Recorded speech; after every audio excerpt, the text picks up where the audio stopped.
Biological nutrient management, okay, और bio nutrient management. आजच्या जो लेक्चरचा टॉपिक आहे तो बायोलॉजिकल न्यूट्रिएंट मॅनेजमेंट हा जो आहे तो आपला आहे. ओके, ठीक आहे.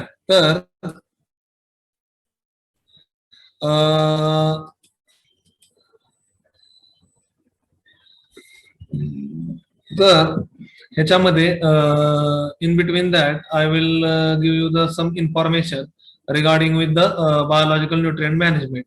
So before going to start this, as you know that Shende sir have completed the practical number 1, that is pit method, heap method, box method, compost method, Coimbatore method, and NADEP method of composting.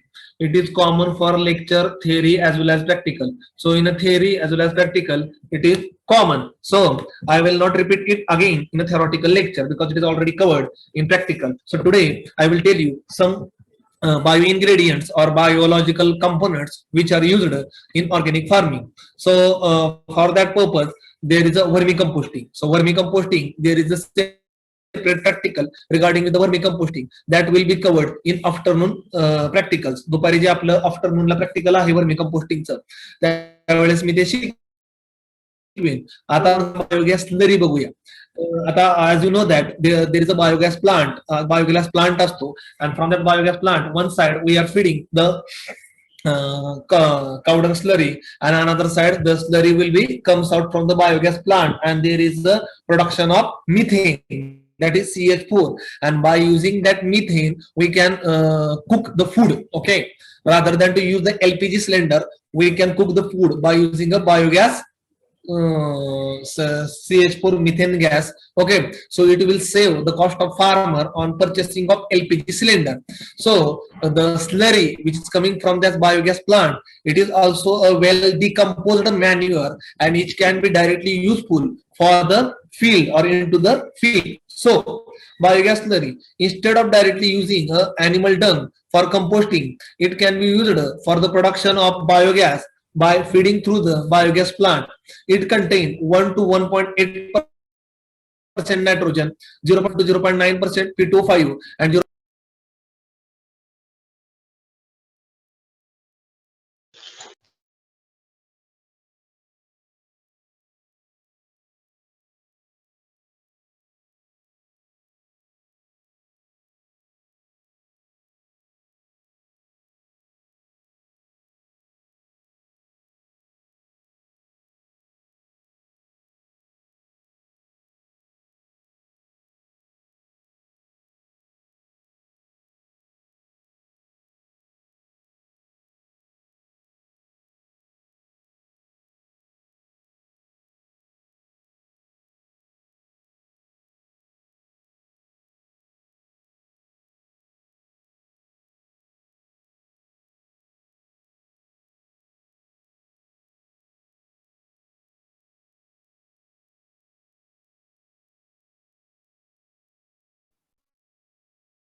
Sorry for disturbance, मध्येच range गेल्यामुळे थोडस problem आला. मी screen share करतोय, काय अडचण नाहीये. Okay, ठीक आहे.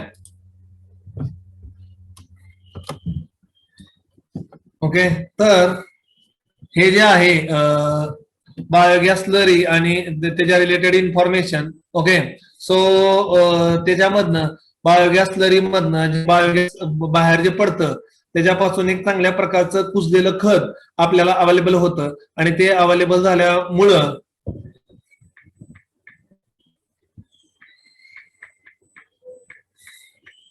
एकच मिनिट.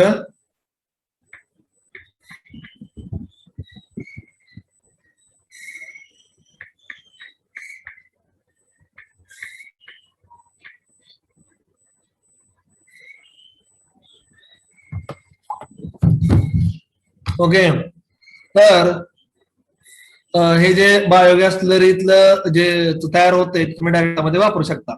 आता दुसरी गोष्ट असते नाईट सॉइल पॉडरेट. नाईट सॉइल पॉड्रेट म्हणजे काय? माणसाची विष्ठा म्हणजे संडास, थोडक्यात आपली जी टॉयलेट आहे किंवा संडास आहे त्याच्यापासून सुद्धा एक चांगल्या प्रकारचं खत बनवता येतं. तर आपले जे टॉयलेट टँक आहे, संडासची टाकी आहे, ती उपसली जाते. उपसल्यानंतर त्याच्यामधनं पाणी म्हणजे युरिन म्हणजे मलमूत्र आणि पाणी सेपरेट करायचं आणि जे टॉयलेटचं जे संडासचं जे सॉलिड आहे ते सेपरेट करायचं. Night soil is a human excreta, both solid and liquid. It contain 5.5% nitrogen, 4% P2O5 and 2% K2O. The dehydration of night soil, त्या नाईट सॉइलचं डिहायड्रेशन करायचं म्हणजे त्यामधलं पाणी कमी करायचं. As such or after the admixture with the absorbing material, आणि त्याच्यामुळे त्याला सुकवून त्यातलं पाणी कमी केल्यानंतर त्याच्यामध्ये पुन्हा ऍश म्हणजे भुसा किंवा चारकोल, कोळसा किंवा सॉडस्ट अशी पावडर टाकायची. पावडर टाकल्यामुळं त्याच्यामधलं जे पाणी आहे ते कमी होतं, प्लस त्याची जी ऑफेन्सिव्ह स्मेल आहे, खराब किंवा घाणेरडा वास आहे, तो पण निघून जातो आणि त्याची ड्राय केल्यानंतर एक चांगल्या प्रकारचं काळं खत मिळतं. ओके, आणि जे आपण वापरू शकतो. ओके, तर त्याच्यामध्ये 1.32 N, 2.8% P2O5, ओके, आणि 4.1% K2O या सगळ्या गोष्टी अवेलेबल असतात. ओके, ठीक आहे. त्यानंतर sewage and slug, the solid portion of sewage, sewage ज्याला आपण ह्युमन एक्सक्रीटा आणि वॉटर याला आपण सिवेज म्हणतो, म्हणजे जे पाणी आहे सिवेज जे आहे, तर सिवेज जे आहे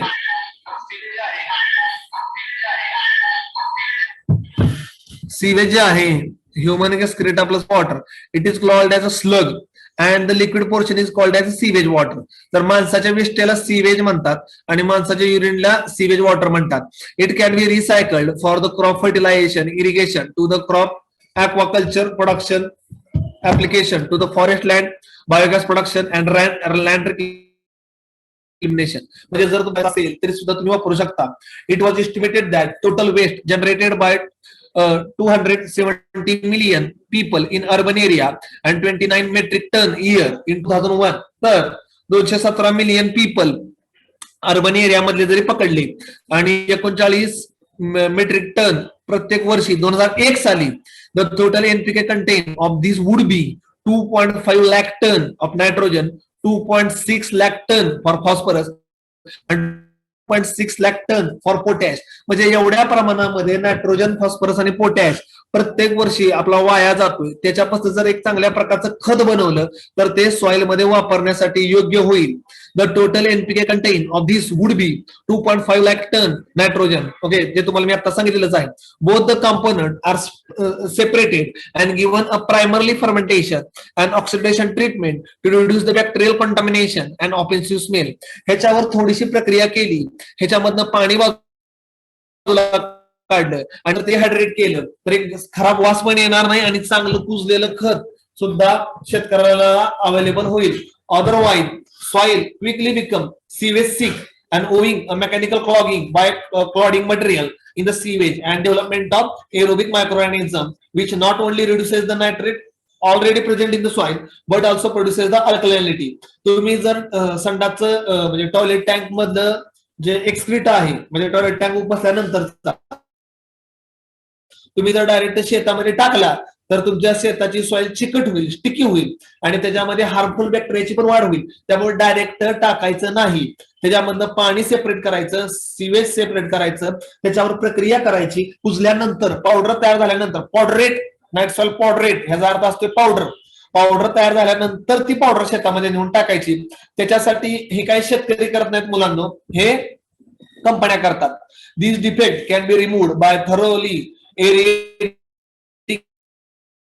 the sewage by blowing air through it. The slug that settle at the bottom is the process of activated slug. तर ती जी टॉयलेट टँक आहे त्याच्यामधलं पहिल्यांदा पाणी उपसल्यानंतर खाली जे शिल्लक राहतं त्याला म्हणतात जातं ऍक्टिव्हेटेड स्लग. त्या ऍक्टिव्हेटेड स्लग मध्ये बॅक्टेरियाचं प्रमाण मोठ्या प्रमाणामध्ये असतं आणि त्याच्यामध्ये जे नायट्रोजन आहे ते 2.6% नायट्रोजन, 2% फॉस्फरस आणि 1% पोटॅश असते की जे एक चांगलं खत म्हणून वापरता येऊ शकतं. तर अशा पद्धतीनं माणसाच्या विष्ठेपासून सुद्धा एक चांगल्या प्रकारचं खत आपल्याला मिळू शकतं किंवा भेटू शकतं. त्याच्यानंतर शीप आणि गोट मॅन्युअर, ज्याला आपण लेंडी खत म्हणतो. Sheep and goat manure, the dropping of the sheep and goat contain higher nutrient than FYM. FYM पेक्षा, आता FYM मध्ये एनपीके किती असतोय? 0.5, 0.2, 0.5. आणि कंपोस्ट मध्ये on an average the manure content 3% nitrogen, 1% P2O5 and 2% K2O. It is applied to the field in two ways. Sweeping the sheep goat shed are placed in a pit for decomposition and it is applied later to the field. म्हणजे एक तर जिथे शेळ्या मेंढ्या तुम्ही बांधताय त्याच्या लेंड्या रोजच्या रोज गोळा करायच्या आणि खड्ड्यामध्ये नेऊन टाकायच्या कुजण्यासाठी, किंवा ज्या फिरणारी मेंढरा असतात, मेंढपाळ बघा फिरतात, तर ती फिरणारी मेंढपाळ असतात, तर त्यांच्या ज्या मेंढ्या आहेत त्या तुम्ही तुमच्या शेतामध्ये बसवू शकता. तुमच्या शेतामध्ये बसवल्या म्हणजे दिवसभर त्या चालतात आणि संध्याकाळी तुमच्या शेतामध्ये बसवल्या की त्यांची जी लेंडी खत आहे ते तुमच्या डायरेक्ट सॉइल मध्ये मिक्स होतं. ओके, ठीक आहे.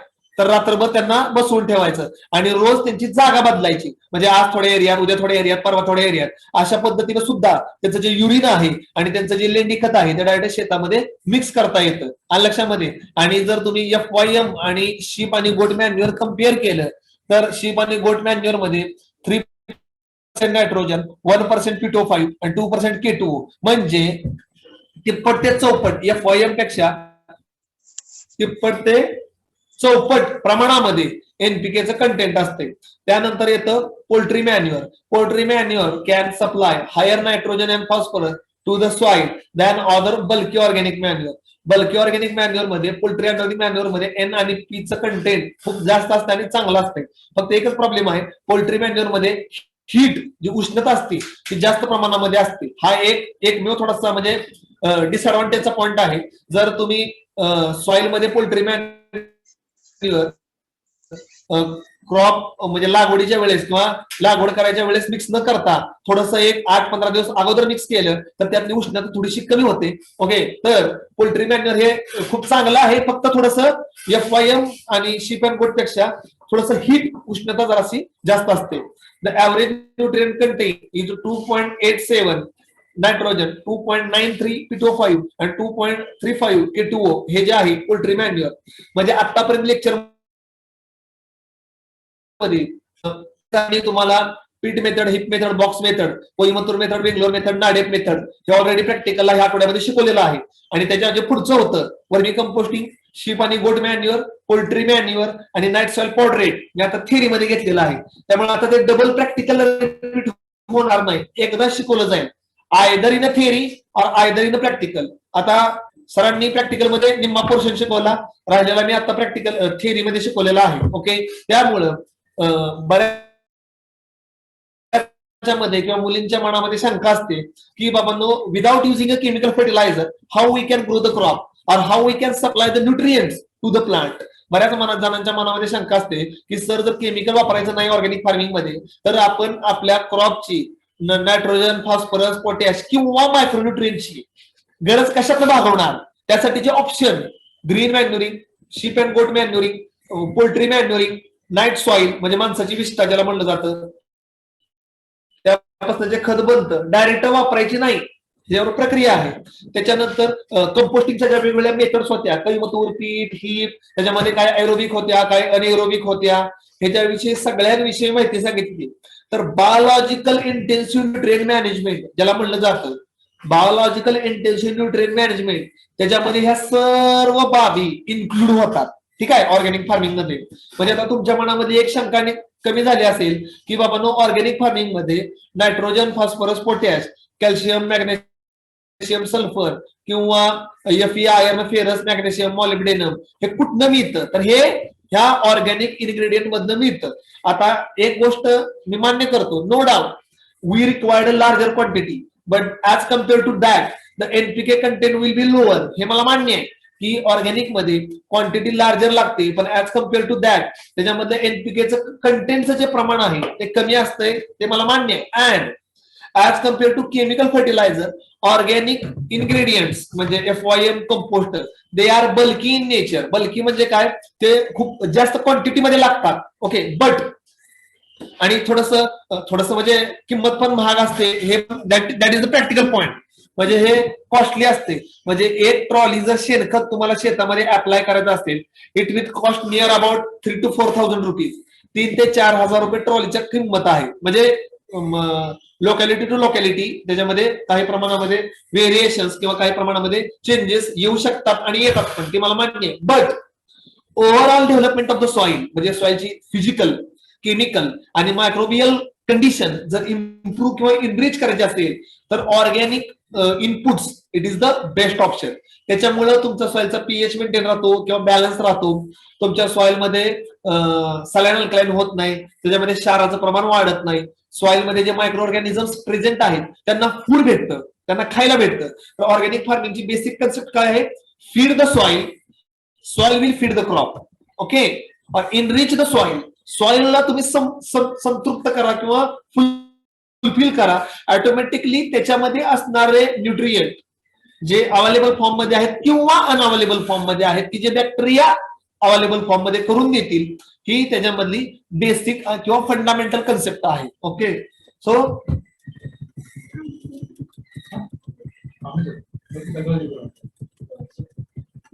तर आता जरा रिसायकलिंग हा पॉइंट आपण पाहूया. रिसायकलिंग ऑफ ऑर्गॅनिक रेसिड्यू किंवा अॅग्रो इंडस्ट्रियल जे वेस्ट असतं, म्हणजे आपल्या शेतामध्ये जे काडी कचरा, दसकट, ऊसाची पाचट, वाळलेलं गवत, हे काय एक्सवायजेड एक्सेट्रा एक्सेट्रा असे बऱ्याच गोष्टी ज्या असतात. म्हणजे भांगल्यानंतर जे काढलेलं गवत असते की जे बऱ्याच वेळा आपण जनावराला खायला घालतो किंवा जाळून टाकतो वाळल्यानंतर, किंवा बांध कापलेला असतो तो जाळून टाकतो किंवा ऊसाची पाचट जाळून टाकली जाते, ह्याला म्हणलं जातं रिसायकलिंग ऑफ ऑर्गॅनिक रेसिड्यू. तर त्याचा वापर करून सुद्धा we can prepare a composting किंवा वर्मी कंपोस्टिंग मध्ये पण करू शकतो. तर तो थोडासा पार्ट आपण आता पाहूया. So organic waste and the surplus crop residue can be recycled in soil to improve the biological, chemical and physical property of the soil, resulting in the higher yield. There are 3 ways of recycling organic residue. तर त्याचे 3 veg आहेत: in सितू, ex situ किंवा biological manuring. Okay, आता in situ म्हणजे काय आहे? On to same field or same spot. Okay, in this method manure is provided by animal or plant resources in at the site. म्हणजे शेतामध्ये तुम्हाला ऊसाची पाचट असेल किंवा काडी कचरा दसकट असतील ते तुम्हाला शेतामध्येच कुजवायचे आहेत. त्यासाठी तुम्ही ट्रायकोडर्मा विरिडी, आस्पार्जिलस ॲम्निवोरा किंवा पेनिसिलियम स्पीसीज हे जे काही मायक्रो ऑर्गॅनिझम्स मार्केटमध्ये अवेलेबल आहेत किंवा डिकम्पोजिंग कल्चर पण मार्केटमध्ये अवेलेबल आहे, तर ते डिकम्पोजिंग कल्चर किंवा हे ट्रायकोडर्माचं कल्चर काय करायचं? पाणी घ्यायचं, एक 100-200 लिटर बॅरल मध्ये, त्याच्यामध्ये एक 10-20 किलो शेण टाकायचं आणि त्याच्यामध्ये हे जे डिकम्पोजिंग कल्चर आहे ते 1 ते 2 किलो किंवा 1.5 किलो टाकायचं. ते ढवळायचं, त्याची एक स्लरी बनवायची एक चांगली पाण्याची, आणि ती काय करायची? जे तुमची ऊसाची पाचट आहे ना, सरीतली जी भुंड्यावरची पाचट आहे ती सरीत दाबायची, म्हणजे हाताने गोळा करायची, आणि त्याच्यावर हे जे डिकम्पोजिंग कल्चर आहे ते डिकम्पोजिंग कल्चर बकेट मधनं घेऊन स्प्रेड करायचं किंवा पसरवायचं किंवा त्याच्यावर ते टाकायचं. आणि त्या पाणी देत गेला तुम्ही त्या तुमच्या शुगर केन ट्रॅशला, तर काय होतं? त्या डिकम्पोजिंग कल्चर मध्ये असतात बॅक्टेरिया, आणि तुम्ही त्या ऊसाच्या पाचटीला पाणी दिलं की ओलाव्यामुळे ते it will increase the rate of decomposition. आणि जर तुम्हाला ऑर्गॅनिक करायचं नसेल किंवा केमिकल करायचं असेल तर you can use the urea solution. 2% युरियाचं सोल्युशन जरी मारलं, पण हे ऑर्गॅनिक मध्ये चालणार नाही, कारण की तुम्ही केमिकल यूज करू शकत नाही. जर तुम्हाला युरियाचं सोल्युशन जरी मारलं तरी सुद्धा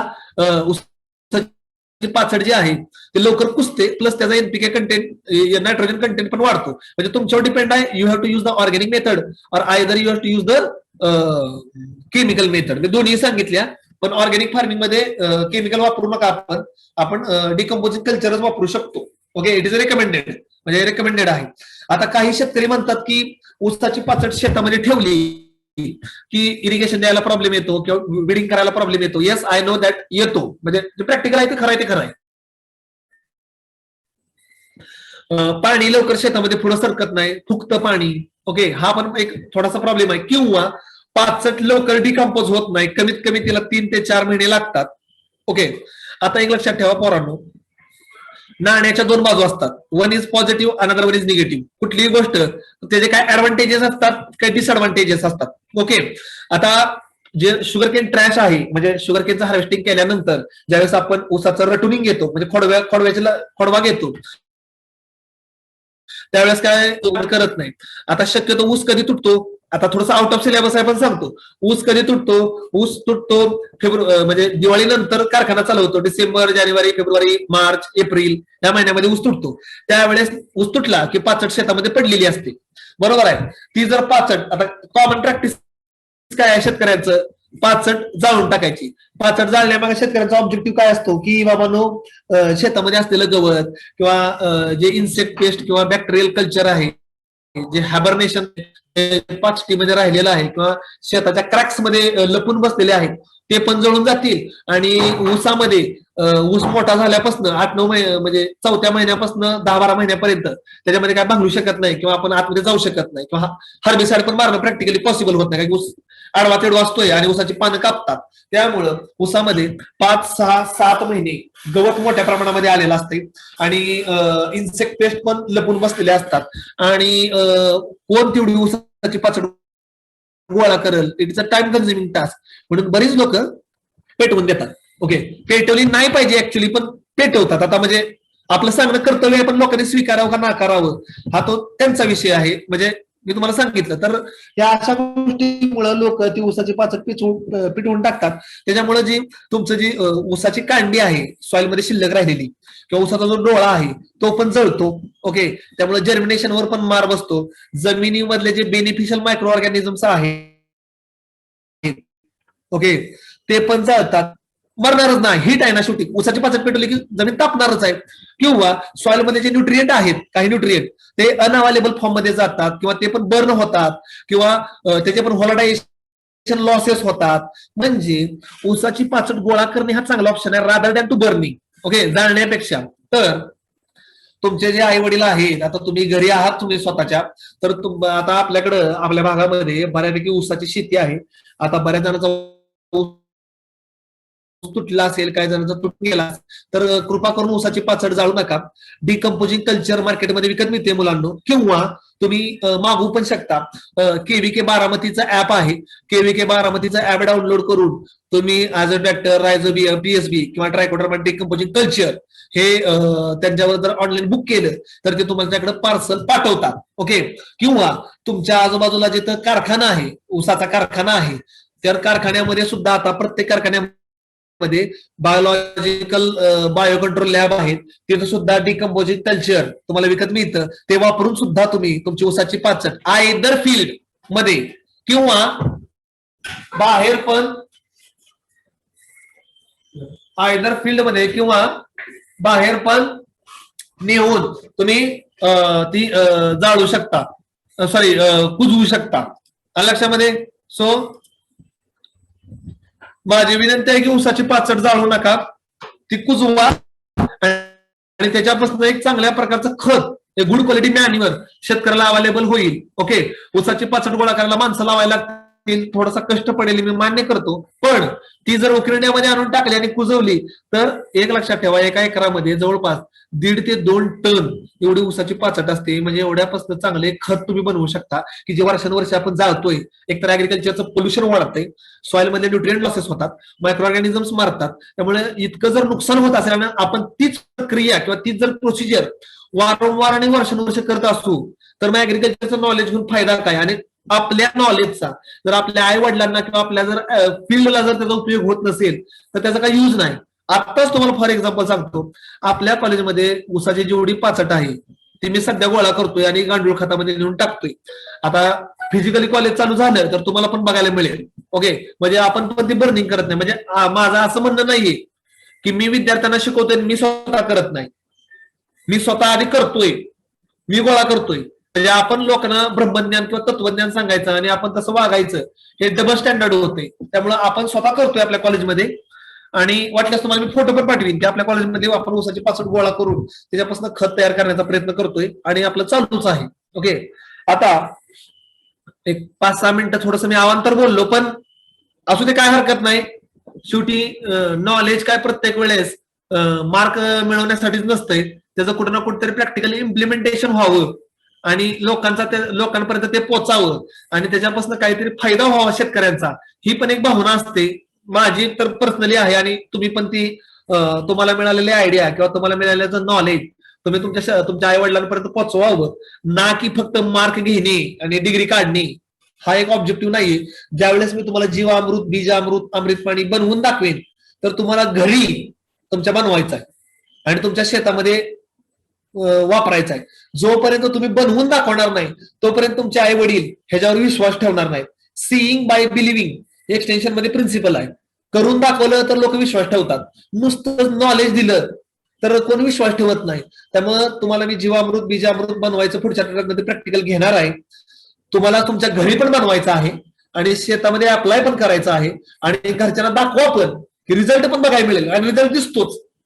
ते काय बोलायची गरज नाही, बनल्यानंतर ते खूप छान बनतं. त्यामुळे तुम्हाला पंचगव्य पण बनवून दाखवतो तर ते तुम्हाला पाहायला भेटेल. ओके, तर ऑर्गॅनिक रिसायकलिंग वेस्टेज.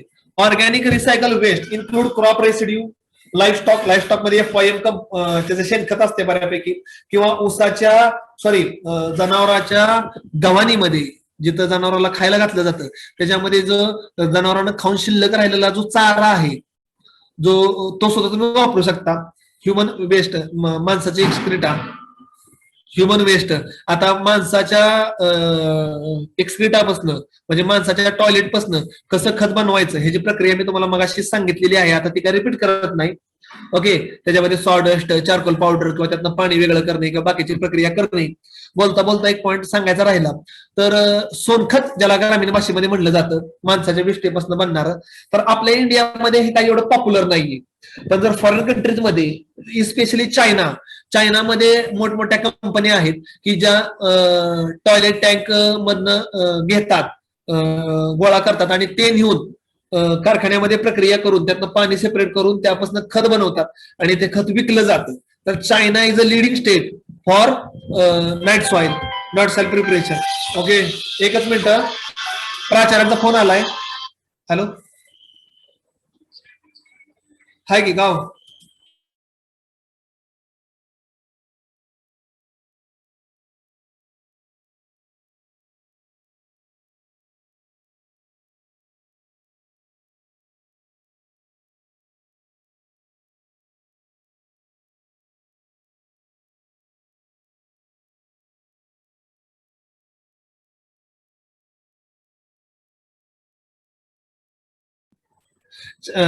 फोन आल्यामुळे डिस्टर्ब झालं, सॉरी फॉर दॅट. तर चायनामध्ये हे मोठ्या प्रमाणामध्ये वापरलं जातं किंवा युज केलं जातं. ओके, ठीक आहे. In India, there is a great potential for utilization of crop residue, straw of major crop. Even if 50% of crop residue are utilized as an animal feed, rest could be mobilized for recycling of plant nutrient. म्हणजे आपल्या भारतामध्ये 50% crop residue वापरलं जातं, पण 50% जे आहे ते असंच वाया घाललं जातं किंवा जाळून टाकलं जातं किंवा फेकून दिलं जातं. तर ते युज व्हावं किंवा त्याचं एक युटिलायझेशन व्हावं हा एक त्याच्या मागचा उद्देश आहे. So source of organic waste. आता सोर्स ऑफ ऑर्गॅनिक वेस्ट मध्ये crop residue, the residue left out after the harvesting of economical portion are called as a crop residue. Straw has a good manurial value since it contains an appreciable amount of plant nutrient. On an average, cereal straw and residue contain about 0.5% nitrogen, 0.6% P2O5 and 1.5% K2O. The crop residue can be recycled by the way of incorporation of compost making or mulch material. तर crop residue जे left over आहे किंवा जे शिल्लक राहिलेलं असते त्याच्यामध्ये सुद्धा चांगल्या प्रमाणामध्ये त्याच्यामधनं NPK जे कंटेंट असते ते असते. जर ते तुम्ही चांगलं कुजवलं आणि शेतामध्ये वापरलं किंवा शेतामध्ये युटिलाइज केलं तर त्याच्यापासून एक चांगल्या प्रकारचं खत आपल्याला अवेलेबल होतं. आल्या लक्षामध्ये? तर ते कृपया करून जाळू नका. म्हणजे वाळलेलं गवत असेल, स्ट्रॉ रेसिड्यूज असतील, त्याच्या सगळ्या बाबी आहेत. Agroindustrial waste are available in substantial quantity at the processing site and can be effectively utilized as a manure. आता अॅग्रो इंडस्ट्रियल वेस्ट जे आहे म्हणजे जिथं भाताची साळ असेल किंवा बागॅस असेल म्हणजे ऊसाच्या कारखान्यामधनं ऊस क्रश केला जातो आणि ऊसाचा रस काढला जातो आणि त्याचे जे चोयटा आहे म्हणजे ऊसाचा जो चोयटा आता तुम्ही सगळ्यांनी ऊसाचा रस पिला असेल तर ऊसाचा रस पित्या वेळेस तुम्हाला मोठ्या प्रमाणामध्ये जे ऊसाचा जे चोथा बाहेर पडतो त्यालाच बगॅस म्हणलं जातं. Okay, so first we will see the rice husk. It is the major by product of the rice milling industry. हा एक मेजर बाय प्रोडक्ट आहे राईस मिलिंग इंडस्ट्री मधला. Unhulled paddy rice grain contain 20 to 25% husk. तर लक्षात ठेवा, तुम्ही जो तांदूळ बघता किंवा आपण जो भात खातो तो पॉलिश्ड राईस असतो. त्याच्यावरचं जे आउटर कोटिंग असते, हस्क असते, ते मशीनवर रिमूव्ह केलं जातं. तर त्याच्यामध्ये सुद्धा it is a poor source of manure and nutrient is very low. No doubt त्याच्यामध्ये एनपीके कंटेंट थोडंसं कमी असते, पण टाकून देण्यापेक्षा किंवा जाळून टाकण्यापेक्षा त्याच्यापासून पण आपण खत बनवू शकतो. तर त्याच्यामध्ये 0.3 to 0.4% nitrogen, 0.2 to 0.3% P2O5 and 0.3 to 0.5% K2O. Rice husk should be incorporated into the wet soil and can be used in saline and alkaline soil to improve the physical condition. It can be also used as a bending material for the animal. म्हणजे भाताचं जी तूस आहे का नाही, भाताचं तूस ते कुठं वापरतात माहितीये का? कोंबड्या आहेत ना, कोंबड्या, पोल्ट्री. तर पोल्ट्रीमध्ये जिथं कोंबड्या असतात तिथं त्या कोंबड्याच्या खाली हे भाताचं हस्क टाकलं जातं. त्याच्यावर कोंबड्याची विष्ठा येते, कोंबड्याचं मलमूत्र पडतं आणि राईस हस्क आहे ना ते ऍब्सॉर्ब करतं आणि त्याच्यापासून जे बनतं त्याला आपण म्हणतो पोल्ट्री मॅन्युअर. समजलं का तुम्हाला? पोल्ट्री मॅन्युअर जे आहे ते कसं बनतं किंवा कसं क्रिएट होतं, तर त्याच्यामध्ये राईस हस्क जो आहे तो वापरला जातो. त्याच्यानंतर असते बगॅस. आता बगॅस जे आहे, मी जे तुम्हाला सांगितलं की ऊस कारखान्यामध्ये जिथं गाळला जातो किंवा जिथं ऊसाचा रस काढला जातो त्याच्यामध्ये जो चोयटा शिल्लक राहतो ऊसाचा, it is the by product of the sugar industry. It is mainly used as a fuel in a boiler or sugar factory. It can be used as a manure or raw or after harvesting or composting. It contains 0.25% nitrogen, 0.12% P2O5. तर bagasse मध्ये bagasse industry किंवा sugar इंडस्ट्रीमध्ये हे जे आहे कारखान्यामधनं जे बाहेर पडतं ते कुजल्यानंतर त्याच्यापासून सुद्धा कारखाना खत बनवतो आणि जे खत जे आहे ते विक्रीसाठी उपलब्ध असते.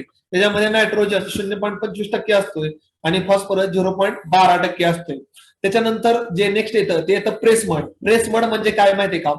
तर कारखान्यामध्ये ऊसाचा रस जो उकळला जातो, बॉइलिंग केलं जातं, त्याच्यापासून जी घाण निघते काळ्या काळ्या कलरची, त्याला आपण प्रेसमड म्हणतो. आल्या लक्षामध्ये? It is the by product of the sugar industry. Okay, तर मी पुन्हा रिपीट करतो. ऊसाचा रस उकळल्यानंतर जे काळी काळी घाण किंवा त्याच्यामध्ये जी इम्प्युरिटी असते त्याला प्रेसमड म्हणलं जातं. It content 1.25% nitrogen, 2% P2O5 and 20 to 25% organic matter. Addition of pressmud, it is highly useful to acidic soil since it contain the amount of lime up to 45%. तर प्रेसमड जे आहे, ओके, तर press mud म्हणजे काय मळी, थोडक्यात समजा लिक्विड मध्ये असते बऱ्यापैकी मळी. तर मळी सुद्धा विकत घेता येते, ओके, आणि शेतामध्ये सोडता येते. तर त्याच्यामध्ये 1.25% नायट्रोजन, 2% P2O5 आणि 20 ते 25% ऑर्गॅनिक मॅटर असते. Addition of pressmud is highly useful to acidic soil since it contain high amount of lime. त्याच्यामध्ये चुन्याचं प्रमाण जवळपास 25% असते. Tea waste. In the tea industry, tea waste are available during the course of tea production, processing and storage. Tea waste are used for the extraction of caffeine. The decaffeinated tea waste are also can be used. आता T vest जे तुम्हाला मी सांगितलं की T production मध्ये जे process केल्यानंतर किंवा storage केल्यानंतर जे थोडंसं खराब पानं, हलकी पानं किंवा पुअर क्वालिटीची जी पानं असतात त्याच्यापासून सुद्धा चांगल्या प्रकारचं एक खत किंवा मॅन्युअर बनवलं जातं. आता nutrient content of spent wash, spent T wash. आता टी वॉश केल्यानंतर त्यामध्ये सुद्धा 0.3 ते 0.35% नायट्रोजन, 0.4% P2O5 and 1.5% K2 हे पण असते. त्यानंतर कोर वेस्ट म्हणजे काय? It is the waste product of the coir industry and mostly dumped near the road side. Okay, coir waste जे असतं म्हणजे नारळाची पाचड, नारळाच्या जवळ्या किंवा जे नारळाचं जे सोलल्यानंतर जे शिल्लक राहतं त्याच्यापासून सुद्धा खत बनवता येतं.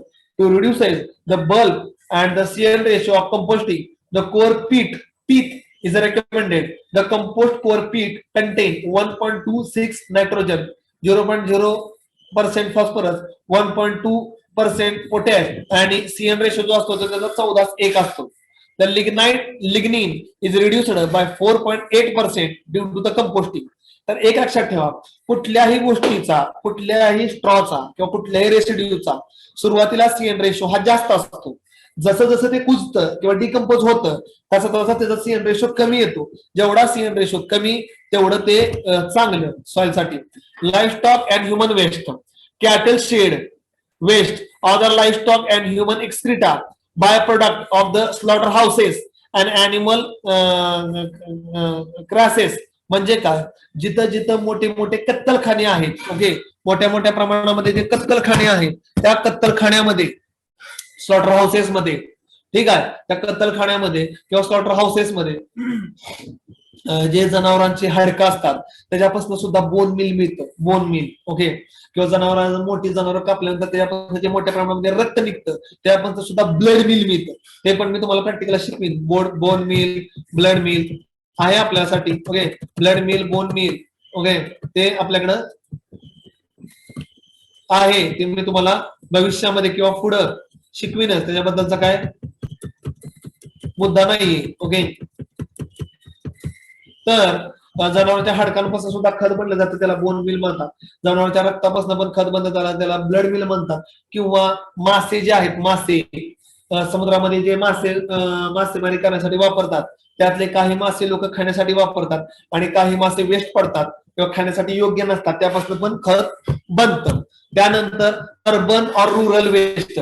तर human habitation has always created a large unusable waste. आता एक लक्षात ठेवा, आपल्याकडं सिटीज मध्ये बायका भाज्या आणतात, भाज्या निवडतात किंवा खराब भाजी किंवा भाजीपाला किंवा फळं टाकून दिली जातात, त्याच्यापासून सुद्धा एक चांगल्या प्रकारचं खत बनतं.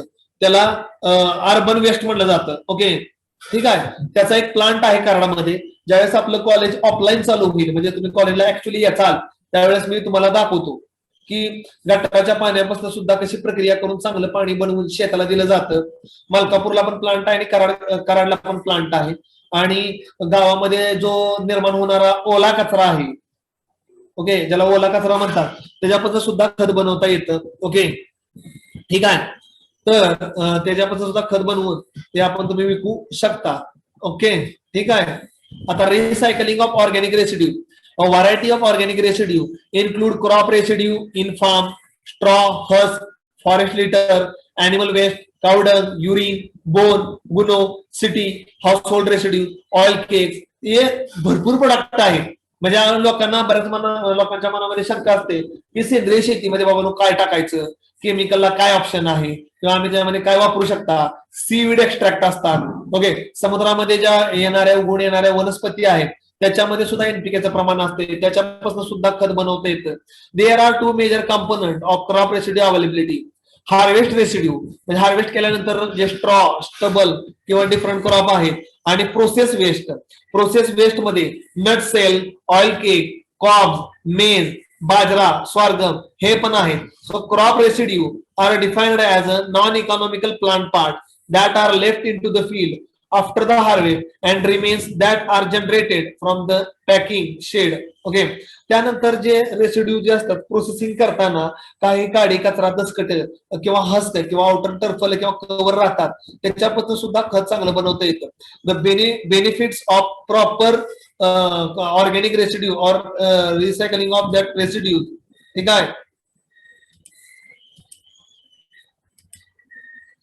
तर त्याच्यापासून जे रेसिड्यू क्रिएट होतं किंवा रेसिड्यू तयार होतं, ठीक आहे, ते पण वापरता येतं. ठीक आहे. व त्याच्यावर फक्त प्रक्रिया करून कुजवून ते तुम्हाला युटिलाइज करायचं असतंय. आलं लक्षामध्ये तुम्हाला. आता मेथड ऑफ रिसायकलिंग मध्ये दोन प्रकार येतात. एक असते incorporation. The crop residue like मेज, rice, sorghum, wheat, straw can be directly applied to the field and plowed into the soil before the rainy season and has a beneficial effect on the soil properties. म्हणजे शेतामध्ये कुजवायचं. आणि farm waste can be plowed into the soil 0 to 20 centimeter layer. After harvesting of the cotton, sugarcane, sorghum can be incorporated into the soil by the use of rotavator किंवा जी कुट्टी machine असते ना, ऊसाची जी पाचट आहे ती बारीक करायची मशीन पण मार्केटमध्ये विकत भेटते. ओके, ती वापरून सुद्धा तुम्ही किंवा रोटावेटर वापरून सुद्धा तुम्ही त्याची बारीक कुट्टी करू शकता. म्हणजे शेतामध्ये ते शेतातलं आहे जे आहे ते शेतामध्येच मिक्सअप होत आहे. आता बर्निंग काय आहे? The large quantity of sugar cane trash, cotton stall, castor stall म्हणजे ऊसाच्या ह्याच्या कांड्या, कॉटनच्या कांड्या असतील किंवा कापूस वेचल्यानंतर जे शिल्लक राहिलेलं आहे ते बरेच शेतकरी शेतामध्ये सरपण म्हणून पण वापरतात, कारण की ते लवकर कुजत नाही किंवा डिकंपोज होत नाही. बाकीच्या गोष्टी ऊसाची पाचट जाळू नये ह्या मताचा मी आहे, पण लोक जाळतात पण जाळू नये. ओके, बर्निंग केल्यामुळं कॅल्शियम, मॅग्नेशियम, पोटॅश चा पण लॉस होतो. ओके, किंवा surface mulching. One technique and a simple way of proper recycling of the crop residue is there the use of surface mulching material. Okay, the mulches are thermo insulator and have a smoother effect on the weed. जर लक्षात ठेवा, ऊसाची जर पाचट जाळली नाही तर ते जर कवर शेतामध्ये राहिलं तर तुमच्या शेतामध्ये वीडची ग्रोथ पण कमी येईल. ओके, ठीक आहे, वीडची ग्रोथ पण कमी येईल. So composting as discussed earlier, तुम्ही ती ऊसाची पाचट बाहेर गोळा करून नाडेप मेथड असेल किंवा इंडोर मेथड असेल किंवा पीत मेथड असेल किंवा आचार्यांनी दिलेल्या ज्या मेथड असतील त्याच्यापासून खड्ड्यामध्ये ती काडी कचरा दसकट, पुन्हा शेणाची स्लरी, काडी कचरा दसकट, शेणाची स्लरी करून त्याच्यामध्ये जर पाणी मारलं, एक चांगल्या प्रकारचं कंपोस्ट तुम्हाला अवेलेबल होऊ शकतं. आलं लक्षामध्ये? ते सुद्धा एक युटिलाइज करण्यायोग्य गोष्ट आहे. त्याच्यानंतर येतं concentrated organic manure. Concentrated organic manure म्हणजे काय? They are required in a smaller quantity but NPK content is a larger quantity as compare to bulky organic manure. म्हणजे जे कॉन्सन्ट्रेटेड ऑर्गॅनिक मॅन्युअर आहेत ते लागतात कमी क्वांटिटीमध्ये, न्यूट्रिएंट कंटेंट देतात हायर क्वांटिटीमध्ये. ओके, ठीक आहे. आता त्याच्यामध्ये काय काय येतं? Oil cakes. ऑइल केक्स मध्ये आता इडिएबल ऑइल केक्स आणि नॉन इडिएबल ऑइल केक्स असतात. इडिएबल ऑइल केक्स म्हणजे काय? जे ऑइल केक आपण जनावराला खायला घालतो, म्हणजे groundnut oil cake, sesamum oil cake, sunflower oil cake, त्याला आपण इडिएबल ऑइल केक म्हणतो. आणि जे ऑइल केक आपण खाण्यासाठी वापरत नाही, जनावर खात नाहीत, तर ते कडू असतात किंवा पॉइझनस असतात, म्हणजे कॅस्टर ऑइल केक किंवा नीम ऑइल केक, त्याला नॉन इडिएबल ऑइल केक म्हणतो. तर त्याच्यामध्ये सुद्धा मोठ्या प्रमाणामध्ये एनपीकेचं प्रमाण असतंय आणि ते तुम्ही शेतामध्ये ऍज अ मॅन्युअर म्हणून सुद्धा वापरू शकता. आता इडिएबल ऑइल केक्स मध्ये जे जनावरांना खायला घेतलं जातं त्याच्यामध्ये नायट्रोजनचं प्रमाण बघा, सनफ्लावर मध्ये 7.9, 2.20 आणि 1.9 पोटॅश. ग्राउंडनट मध्ये 7.3, 1.5 पोटॅश आणि 1.3 पोटॅश. किंवा कॉटन किंवा डिकोरिगेटेड मध्ये 6.5 नायट्रोजन, 2.9 फॉस्फरस आणि 2.2 पोटॅश. आता नॉन एडिएबल ऑइल आहेत, नॉन एडिएबल ऑइल केक, त्याच्यामध्ये येतं सॅफ्लावर. ओके, ठीक आहे, अनडिकोरेटेड, प्रक्रिया न केलेलं. ओके, प्रक्रिया करून त्यातलं जर केमिकल रेसिड्यू काढला तर खाण्यासाठी पण वापरता येतो जनावराला. त्यामध्ये 4.9 नायट्रोजन, 1.4 फॉस्फरस, 1.2 पोटॅश. कॉटन जे आहे, कॉटन मध्ये सुद्धा 3.9 नायट्रोजन, 1.8 फॉस्फरस आणि 1.6 पोटॅश. आणि कॅस्टर जे आहे त्यामध्ये 4.3 नायट्रोजन, 1.8 फॉस्फरस आणि 1.3 पोटॅश. आणि नीम जे आहे, निंबोळी खत, त्याच्यामध्ये सुद्धा बघा 5.2 नायट्रोजन, 1% फॉस्फरस आणि 1.4% पोटॅश. तर जी ऑइल केक्स आहेत ते तुम्ही खत म्हणून पण वापरू शकता. परदेशामध्ये इडिएबल आणि non edible oil cakes most of the time शेतामध्ये खत म्हणून पण वापरलं जातं. त्यानंतर नेक्स्ट येतं fish meal. The sea food canning industry are present almost the coastal state of India. The fish which is not preferred for table purpose. आता जाळ टाकलं की त्याच्यामध्ये खाण्यायोग्य मासे आणि ओके, तर जे न खाण्यायोग्य मासे आहेत ते सुकवून त्याच्यापासून सुद्धा खत बनवलं जातं, त्याला म्हणलं जातं फिश मिल. त्याच्यामध्ये 4 ते 10% नायट्रोजन, 3 ते 9% फॉस्फरस आणि 0.3 to 1.5% पोटॅश एवढं असते. These manure are highly suitable for the fruit or okay. तर फिश मिल जे आहे ते फ्रूट ऑर्चर्ड प्लांटेशन प्रॉपर्टी मोठ्या प्रमाणामध्ये वापरलं जातं. Meat meal, an adult animal can provide 35 to 45 kg of meat after slaughter or death. It contain 8 to 9% nitrogen and 7% P2O5. तर जी वयस्कर जनावर आहे ती ज्याचं मांस कोण खात नाही, जी कापायला दिली जातात स्लॉटर हाऊसेस मध्ये, त्याच्यापासून सुद्धा चांगल्या प्रकारचं खत बनतं की ज्याच्यामध्ये 8 ते 9% आणि 7% फॉस्फरस असते.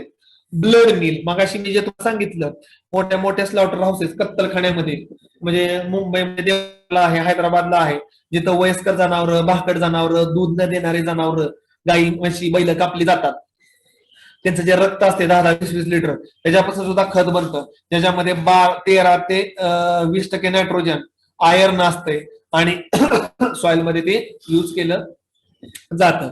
हॉर्न किंवा हॉफ मिल, जनावरांचं जी शिंग आहेत किंवा जनावरांची जी खुरा आहेत त्याच्यापासून सुद्धा खत बनलं जातं.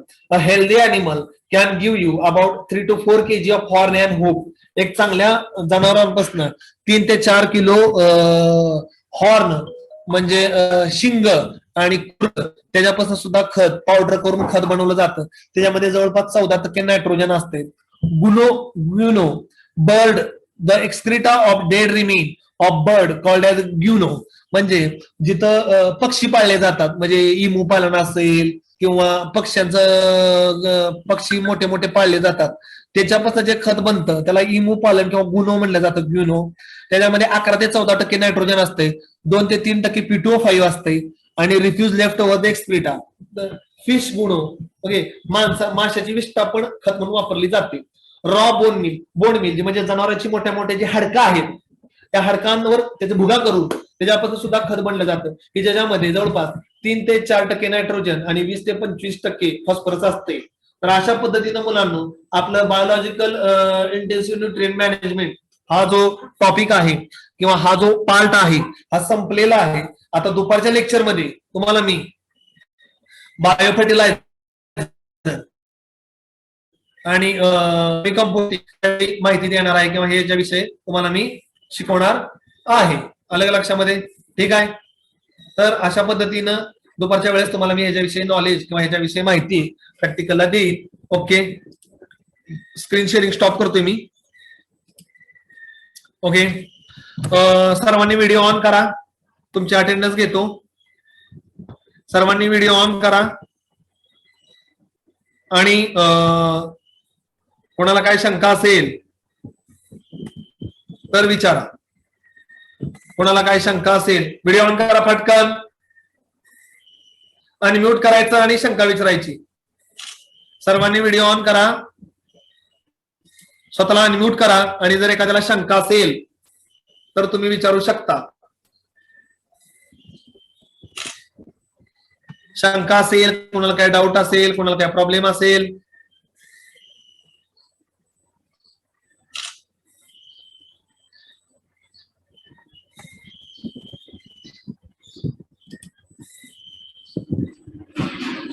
ओके,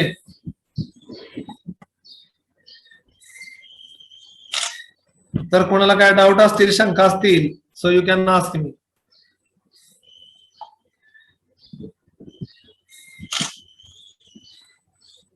आहे का मुलांनो कोणाला काय doubts? You have any doubt regarding? बिंदास विचारा. बऱ्याच जणांना शंका असतात मनात, पण पोरं विचारायला घाबरतात, काय मला माहित नाही. If you have a doubt you can ask me, you are free to ask. स्वतःला अनम्यूट करायचा आणि प्रश्न विचारायचा. आहे का बाबा कोणाला काय शंका?